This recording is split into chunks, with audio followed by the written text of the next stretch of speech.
ನಿಮ್ಮ ಹಳೆಯ ಚಿನ್ನದ ಒಡವೆನ ಅಧಿಕ ಬೆಲೆಗೆ ಮಾರಬೇಕೆ?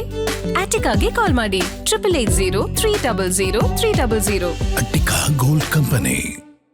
ಎಸ್, ಯಾಕೆ ಈ ಟ್ರಾನ್ಸ್ ಫ್ಯಾಟ್ ಉತ್ಪಾದನೆ ಆಗುತ್ತೆ ಎಣ್ಣೆಯಲ್ಲಿ ಅಂದರೆ ಏನಪ್ಪ ಇದು, ನಾವು ಒಳ್ಳೆ ಎಣ್ಣೆ ಬಳಸ್ತಿದ್ದೀವಿ, ನಾವು 200 ರೂಪಾಯಿ ಕೊಟ್ಟು 250 ರೂಪಾಯಿ ಕೊಟ್ಟು 1 ಲೀಟ್ರ್ ಎಣ್ಣೆನ ಖರೀದಿ ಮಾಡ್ತೀವಿ, ನಾವು ಮನೆಯಲ್ಲೂ ಕೂಡ ಟ್ರಾನ್ಸ್ ಫ್ಯಾಟ್ ಉತ್ಪಾದನೆ ಆಗುತ್ತಾ ಅಂತ ನಿಮ್ಗೆ ಡೌಟ್ ಇರ್ಬೋದು. ಎಸ್, ಬರೀ ಹೋಟೆಲಲ್ಲೋ ಅಥವಾ ಬೀದಿ ಬದಿ ವ್ಯಾಪಾರಿಗಳು ಅಥವಾ ಬೀದಿ ಬದಿಯಲ್ಲಿ ಇರ್ತಕ್ಕಂಥ ಫುಡ್ ಏನು ಸ್ಟ್ರೀಟ್ಗಳಲ್ಲೋ ಮಾತ್ರ ಈ ಟ್ರಾನ್ಸ್ ಫ್ಯಾಟ್ ಉತ್ಪಾದನೆ ಆಗಲ್ಲ. ಮನೆಯಲ್ಲೂ ಕೂಡ ನಾವು ಬಳಸಿದ ಎಣ್ಣೆಯನ್ನು ಮತ್ತೆ ಪದೇ ಬಳಸಿದ್ರೆ ಟ್ರಾನ್ಸ್ ಫ್ಯಾಟ್ ಉತ್ಪಾದನೆ ಆಗುತ್ತೆ. ನಾವು ಏನು ಎಷ್ಟು ಬಳಸ್ತೀವಿ ಎಣ್ಣೆ ಅನ್ನೋದು ಕೂಡ ಇಂಪಾರ್ಟೆಂಟೇ.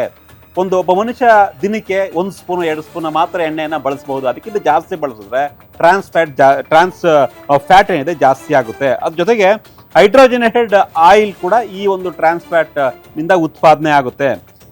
ಪದೇ ಬಳಕೆ ಮಾಡೋದ್ರಿಂದ ಈ ಒಂದು ಆಯಿಲನ್ನು, ಎಣ್ಣೆಯನ್ನು, ಅದರಲ್ಲಿ ಹೈಡ್ರೋಜನೇಟೆಡ್ ಅನ್ನೋ ಒಂದು ಅಂಶ ಉತ್ಪಾದನೆ ಆಗುತ್ತೆ. ಸೊ ಇದನ್ನ ನಾವು ಬಳಸಿದ್ರೆ, ಮನುಷ್ಯನ ದೇಹ ಸೇರಿದ್ರೆ ಟ್ರಾನ್ಸ್ ಫ್ಯಾಟ್ ಹೆಚ್ಚಾಗುತ್ತೆ.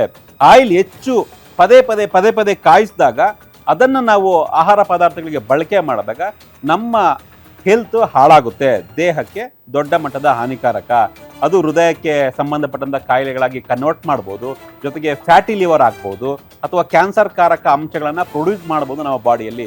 ಸೊ ಹಾಗಾಗಿ ಪದೇ ಕಾಯಿಸಿದ ಎಣ್ಣೆಯನ್ನು ಬಳಕೆ ಮಾಡಬೇಡಿ ಅನ್ನೋದು ವೈದ್ಯರ ಸಲಹೆ. ಹೇಗೆ ಉತ್ಪನ್ನ ಆಗುತ್ತೆ? ಯಾಕಂದ್ರೆ ನಾವು ನಮ್ಮ ಆಯಿಲ್ ಅನ್ನು ಬಿಸಿ ಮಾಡುವಾಗ 160-190 ಡಿಗ್ರೀಸ್ ಹೋಗುವಾಗ ಆ ಹೀಟ್ನ ಕಾರಣದಿಂದಾಗಿ ಈ ಹೈಡ್ರೋಜನೇಷನ್ ಆಗಿ ಈ ಟ್ರಾನ್ಸ್ ಫ್ಯಾಟ್ ಆಯಿಲ್ಗಳು ಹೊರಗೆ ಬರುತ್ತೆ. ಸೊ ನಾವು ಎಷ್ಟು ಈ ಆಯಿಲ್ಗಳನ್ನು ಬಿಸಿ ಮಾಡ್ತೀವೋ ಅಷ್ಟೇ ಈ ಟ್ರಾನ್ಸ್ ಫ್ಯಾಟ್ಗಳು ಜಾಸ್ತಿ ಆಗ್ತಾ ಹೋಗುತ್ತೆ. ಸೊ ಹಾಗಾದ್ರೆ ನಾವು ಒಂದ್ಸತಿ ಈ ಆಯಿಲ್ ಅನ್ನು ಯೂಸ್ ಮಾಡಿದರೆ ನಾವು ಹಾಗಾದ್ರೆ ಇದನ್ನು ಯೂಸ್ ಮಾಡಬಾರ್ದಾ? ಇದರ ಉತ್ತರ, ಯೂಶುವಲಿ ಒಂದ್ಸತಿ ನಾವು ಈ ಆಯಿಲ್ ಅನ್ನು ಯೂಸ್ ಮಾಡಿದರೆ ನಾವು ಪುನಃ ಯೂಸ್ ಮಾಡಬಾರ್ದು. ಹಾಗಾದ್ರೆ ನಾವು ಒಂದು ಆಯಿಲ್ ಅನ್ನು ಎಷ್ಟು ಸತಿ ಯೂಸ್ ಮಾಡಬಹುದು? ಎಸ್, ಹಾಗಿದ್ರೆ ಒಂದು ಡೌಟು, ಏನಪ್ಪ ಇದು, ಹಾಗಾದರೆ ಪದೇ ಹೊಸ ಎಣ್ಣೆನ ನಾವು ಬಳಕೆ ಮಾಡಬೇಕಾ?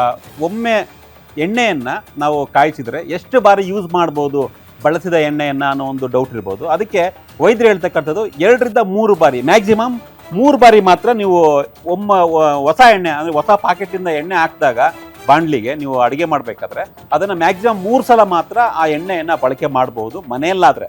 ಹೊರಗಡೆ ಬಿಟ್ಬಿಡಿ, ಹೊರಗಡೆ ತುಂಬ ಸಲ ಬಳಸ್ತಾರೆ, ಹಾಗಾಗಿ ಹೊರಗಡೆ ಫುಡ್ನ ತಿನ್ನಬೇಡಿ, ಅವಾಯ್ಡ್ ಮಾಡಿ ಅಂತ ಹೇಳ್ತಾ ಇರೋದು. ಬಟ್ ಮನೆಯಲ್ಲಿ ಮ್ಯಾಕ್ಸಿಮಮ್ ಅಡುಗೆ ಎಣ್ಣೆಯನ್ನು 3 ಬಾರಿ ಮಾತ್ರ ಬಳಕೆ ಮಾಡ್ಬೋದು, 2-3 ಬಾರಿ. ಸೊ ಅದನ್ನ ಒಮ್ಮೆ ಬಿಸಿ ಮಾಡಿದ ಎಣ್ಣೆಯನ್ನು 6 ಗಂಟೆಯ ಒಳಗಡೆ ಮರುಬಳಕೆಯನ್ನು ಮಾಡಬಹುದು. ಅಂದರೆ ಬೆಳಗ್ಗೆ ಹಾಕಿರ್ತೀವಿ, ಬೆಳಗ್ಗೆ ಬ್ರೇಕ್ಫಾಸ್ಟ್ ಮಾಡಿರೋ ಅಡುಗೆಯನ್ನು ಮಧ್ಯಾಹ್ನ ಅಥವಾ ಮ್ಯಾಕ್ಸಿಮಮ್ ಸಂಜೆ ಒಳಗಡೆ ಮಾತ್ರ ಬಳಸ್ಬೋದು. ನೆಕ್ಸ್ಟ್ ಡೇಗೆ ಬಳಕೆ ಮಾಡ್ತೀವಂದರೆ ಅದು ಆರೋಗ್ಯಕ್ಕೆ ಹಾನಿಕಾರಕ.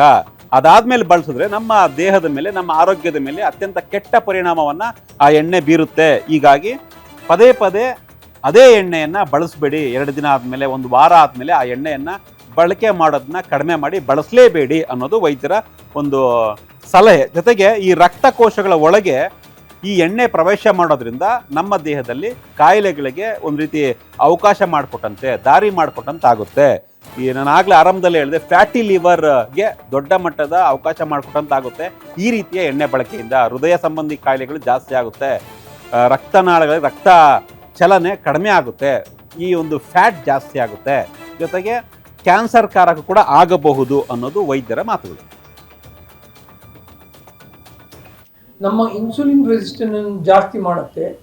ನಮಗೆ ಹಲವಾರು ಕಾಯಿಲೆಗಳಲ್ಲಿ ನಮ್ಮ ರಕ್ತಕೋಶಗಳನ್ನು ಇನ್ನೂ ಸಪೂರ ಮಾಡಿ, ಇನ್ನೂ ಅದನ್ನು ಚಿಕ್ಕದಾಗಿ ಮಾಡಿ ಹೃದಯಘಾತಗಳಿಗೆ ಕಾರಣ ಆಗ್ಬೋದು, ಲಿವರ್ನ ಹಾನಿಕಾರಕ ಮಾಡಿ ಫ್ಯಾಟಿ ಲಿವರಿಗೆ ಕಾರಣ ಆಗ್ಬೋದು, ನರ್ವ್ ಡಿಜನರೇಷನ್ ಆಗಿ ನರಗಳ ಬ್ರೈನಲ್ಲಿ ಆಗಿರುವಂಥ, ಸ್ಪೈನಲ್ ಕಾರ್ಡ್ ಆಗಿರುವಂಥ ಅಥವಾ ಶರೀರದಲ್ಲಿರುವ ಯಾವ ನರಗಳಲ್ಲಿ ವೀಕನ್ ಮಾಡಬಹುದು. ಅದನ್ನೆಲ್ಲ ಬಿಟ್ಟು ಇದು ಒಬೇಸಿಟಿ ಅಂದರೆ ಆಲ್ರೆಡಿ ವೇಟ್ ಗೇನ್, ಒಬೇಸಿಟಿಯಿಂದ ಕ್ಯಾನ್ಸರ್ಗಳು ಜಾಸ್ತಿ ಆಗ್ತಾ ಉಂಟು. Obesity is an independent risk factor for cancer ಹೇಳಿ ಹೇಳ್ತೀವಿ ಅದು.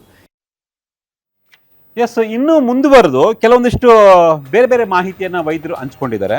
ಈ ಪದೇ ಈ ಅಡುಗೆ ಎಣ್ಣೆಯನ್ನು ಬಳಕೆ ಮಾಡಿದ್ದ ಅಡುಗೆ ಎಣ್ಣೆ ಮತ್ತೆ ಬಳಕೆ ಮಾಡ್ತಾ ಇದ್ರೆ ನಮ್ಮ ದೇಹದ ತೂಕ ಹೆಚ್ಚಾಗುತ್ತೆ. ಸೊ ಫ್ಯಾಟ್ ಜಾಸ್ತಿ ಆದಷ್ಟು ತೂಕ ಜಾಸ್ತಿ ಆಗ್ತಾ ಹೋಗುತ್ತೆ, ನಮ್ಮ ಬಾಡಿಯಲ್ಲಿ ಕೊಬ್ಬಿನಂಶ ಜಾಸ್ತಿ ಆಗುತ್ತೆ. ಸೊ ಇದಕ್ಕೂ ಕೂಡ ಈ ಒಂದು ಪದೇ ಬಳಕೆ ಮಾಡಿರ್ತಕ್ಕಂಥ ಎಣ್ಣೆ ಕಾರಣ ಆಗುತ್ತೆ. 60-70% ನಮಗೆ ಬರುವಂಥ ಸಣ್ಣ ಪುಟ್ಟ ಜ್ವರದಿಂದ ಹಿಡಿದು ಬೇರೆ ಬೇರೆ ಕಾಯಿಲೆಗಳವರೆಗೂ ಕೂಡ ಬರೋದಕ್ಕೆ ಈ ಎಣ್ಣೆ ಕಾರಣ ಆಗುತ್ತೆ ಅಂದರೆ ನಮ್ಗೆ ಯಾರಿಗೂ ಗೊತ್ತೇ ಇಲ್ಲ. ಅಷ್ಟು ದೊಡ್ಡ ಮಟ್ಟದ ಪರಿಣಾಮವನ್ನು ಈ ಎಣ್ಣೆ ಬೀರುತ್ತೆ. ನಮಗೆ ಬರುವಂಥ ಅಂದರೆ ಎಲ್ಲ ಮನುಷ್ಯರಿಗೆ ಬರುವಂತಹ ಸಹಜ ಕಾಯಿಲೆಗಳು, ಸಣ್ಣ ಪುಟ್ಟ ಕಾಯಿಲೆಯಿಂದ ಹಿಡಿದು ದೊಡ್ಡ ಕಾಯಿಲೆವರೆಗೂ ಈ ಒಂದು ಎಣ್ಣೆ ಕಾರಣ ಆಗುತ್ತೆ ಅಂದರೆ ಎಲ್ಲರೂ ನಂಬಲೇಬೇಕು. ಸುಮಾರು 60-70% ಮನುಷ್ಯರಿಗೆ ಬರುವಂಥ ರೋಗಗಳಿಗೆ, ಕಾಯಿಲೆಗಳಿಗೆ ಈ ಒಂದು ಎಣ್ಣೆ ಕಾರಣ ಅನ್ನೋದು ವೈದ್ಯರು ಬಿಟ್ಟಿರ್ತಕ್ಕಂಥ ಶಾಕಿಂಗ್ ಸತ್ಯ. ಹೆಚ್ಚು ಜಂಕ್ ಫುಡ್ ಬಳಕೆ ಮಾಡೋದ್ರಿಂದ ನಮ್ಮ ಆರೋಗ್ಯಕ್ಕೆ ಅತ್ಯಂತ ಹೆಚ್ಚು ಆಪತ್ತಿದೆ. ಜಂಕ್ ಫುಡ್ಗಳನ್ನು ಇವತ್ತಿನಿಂದ ಕಡಿಮೆ ಮಾಡಿ. ಸೊ ಹೈಜೆನಿಕ್ ಆಹಾರವನ್ನು ಸೇವನೆ ಮಾಡೋದು ಉತ್ತಮ. ಹೈಜೆನಿಕ್ ಅಂದರೆ ಕ್ಲೀನಾಗಿರಬೇಕು, ಶುದ್ಧವಾಗಿರಬೇಕು. ಶುದ್ಧವಾದಂಥ ಆಹಾರವನ್ನು ತಿನ್ನೋದ್ರಿಂದ ಆರೋಗ್ಯ ಕಾಪಾಡಬಹುದು. ಈ ರೀತಿಯ ಎಣ್ಣೆಯನ್ನು ಬಳಕೆ ಮಾಡೋದನ್ನ ಕಡಿಮೆ ಮಾಡಿ ಅಂತ ವೈದ್ಯರು ಪದೇ ಸಲಹೆಯನ್ನು ಕೊಡ್ತಾ ಇದ್ದಾರೆ. ನೋಡೋಣ ಬನ್ನಿ ಏನು ಹೇಳಿದ್ದಾರೆ ಈ ವಿಚಾರವಾಗಿ ವೈದ್ಯರು ಅಂತ. ನಾನ್ ಕಮ್ಯುನಿಕೇಬಲ್ ಡಿಸೀಸಸ್ ಇವತ್ತಿಗೆ 60-70% ರೋಗಗಳಿಗೆ ಕಾರಣ. ನಾನ್ ಕಮ್ಯುನಿಕೇಬಲ್ ಡಿಸೀಸ್ ಅಂದರೆ ಇದರಲ್ಲಿ diabetes, hypertension, cancer, kidney disease, ಹಲವಾರು ಕಾಯಿಲೆಗಳು ಹೊಂದಿದೆ. ನೆಕ್ಸ್ಟ್ 10 ವರ್ಷಗಳಲ್ಲಿ ನಮ್ಮ ದೇಶದಲ್ಲಿ ಪ್ರತಿಯೊಂದು ಮನೆಯಲ್ಲಿ 3 ಜನರಲ್ಲಿ 2 ಜನರಿಗೆ NCDs ಇರಬಹುದು ಹೇಳುವಂತಹ ಒಂದು ಚಿಂತನೆ ಉಂಟು. ಇವತ್ತಿಗೆ ಆಲ್ರೆಡಿ ನಾವು ನಮ್ಮ ದೇಶದಲ್ಲಿ ಡಯಾಬಿಟಿಸ್ ಇದು ಕ್ಯಾಪಿಟಲ್ ಆಗಿದೆ. 100 ಮಿಲಿಯನ್ ಪಾಪ್ಯುಲೇಷನ್ ಒಟ್ಟಿಗೆ ಇನ್ನೊಂದು ಹಲವಾರು ಮಿಲಿಯನ್ಗಳು ಅಂದರೆ ಹಲವಾರು ಕೋಟಿ ಜನರು ಪ್ರೀ ಡಯಾಬಿಟಿಕ್ ಇದ್ದಾರೆ. ಇಂಥ ಸಂದರ್ಭದಲ್ಲಿ ಯಾವಾಗ ನಮ್ಮ ಶಾಲಾ ಕಾಲೇಜುಗಳ ಆವರಣಗಳಲ್ಲಿ ಯುವಕರು ಬೀದಿ ಪಾಲಲ್ಲಿ ತಿನ್ನುವಾಗ, ಬೀದಿಗಳಲ್ಲಿ ಇರುವ ಅಂಗಡಿಗಳಲ್ಲಿ ತಿನ್ನುವಾಗ